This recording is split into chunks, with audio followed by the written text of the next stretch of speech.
بسم اللہ الرحمن الرحیم۔ السلام علیکم۔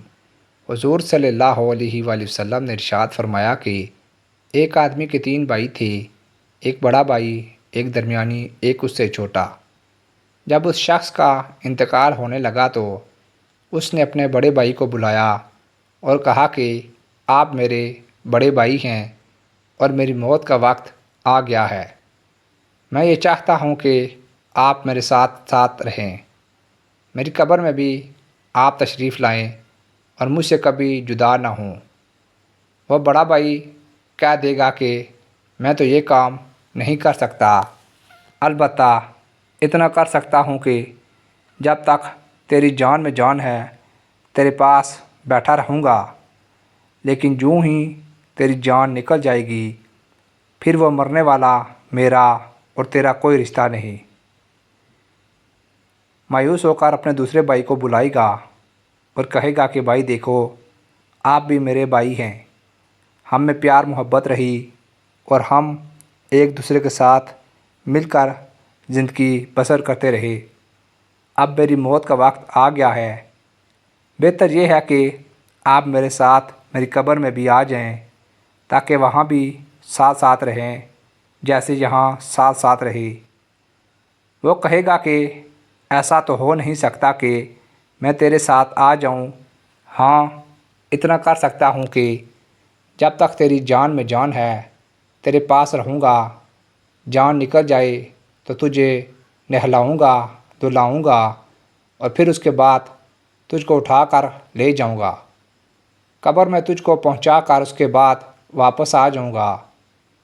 وہ مایوس ہو کر تیسرے چھوٹے بھائی کو بلا کر کہے گا کہ میں نے تجھے مارا ہے، پیٹا ہے، تجھ پر چھوٹا ہونے کی وجہ سے ظلم بھی کیا ہے، لیکن اب میرا بڑا خراب وقت آ گیا ہے، میں مرنے جا رہا ہوں، میرا کوئی سہارا نہیں، اس لیے میں چاہتا ہوں کہ تو میرے ساتھ ساتھ رہے اور تو میری قبر میں بھی میرے ساتھ آ جائے۔ تو یہ تیسرا بھائی کہے گا کہ ہاں، جب تک کہ روح تیری موجود ہے، دم میں دم موجود ہے، تب تک میں تیرے ساتھ ہوں، اور جب تو مر جائے گا تو نہلانے دھلانے میں سب میں شریک رہوں گا، اور جب قبر میں تجھے دفن کیا جائے گا تو وہاں بھی تیرے ساتھ ساتھ آ جاؤں گا۔ حضور نبی کریم صلی اللہ علیہ وآلہ وسلم نے یہ سنا کر صحابہ رضی اللہ عنہم سے پوچھا کہ تم کو سمجھ میں آیا کہ یہ 3 بھائی کون تھے؟ صحابہ رضی اللہ عنہم نے کہا اللہ اور اس کے رسول بہتر جانتے ہیں۔ آپ صلی اللہ علیہ وآلہ وسلم نے فرمایا کہ آدمی کا پہلا بھائی، اس سے مال و دولت مراد ہے۔ جب آدمی اس سے کہے گا کہ میرے ساتھ قبر میں چل تو مال و دولت یہ کہے گا کہ نہیں نہیں، میں تو تیرے ساتھ نہیں آ سکتا، ہاں جب تک تیری جان میں جان ہے میں تیرا ہوں، اور جب جان نکل گئی تو تیرا ہمارا کوئی رشتہ نہیں۔ روح نکلتے ہی مال تو کسی اور کا ہو جاتا ہے، دوسرے لوگ ہڑپ کرنے کو تیار بیٹھے رہتے ہیں، بلکہ ایسے واقعات بھی آج کل پیش آ رہے ہیں کہ ادھر روح قبض ہوئی اور ادھر مال کے بارے میں جھگڑا شروع ہو گیا کہ مجھے ملے تجھے ملے، تو یہ بڑا بھائی مال ہے۔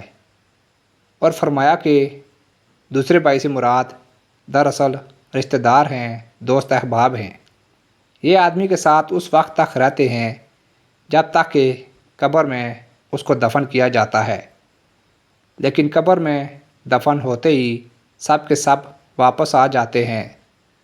اور تیسرا چھوٹا بھائی کون ہے؟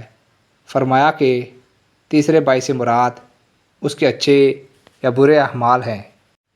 ایک حدیث میں اسی مضمون کو اس طرح مختصر کر کے بیان فرمایا کہ میت کے ساتھ 3 چیزیں جاتی ہیں، 2 واپس لوٹ جاتی ہیں اور ایک اسی کے ساتھ باقی رہ جاتی ہے، اس کے اہل و عیال، اس کا مال اور اس کا عمل 3 جاتے ہیں، اہل و عیال اور مال واپس چلے آتے ہیں اور عمل اس کے ساتھ رہ جاتا ہے۔ الغرض قبر میں صرف اعمال ہی ساتھ جائیں گے اور کوئی چیز ساتھ نہیں جائے گی۔ اس لیے قبر کے حالات کو ہمیشہ ہمارے سامنے ہونا چاہیے۔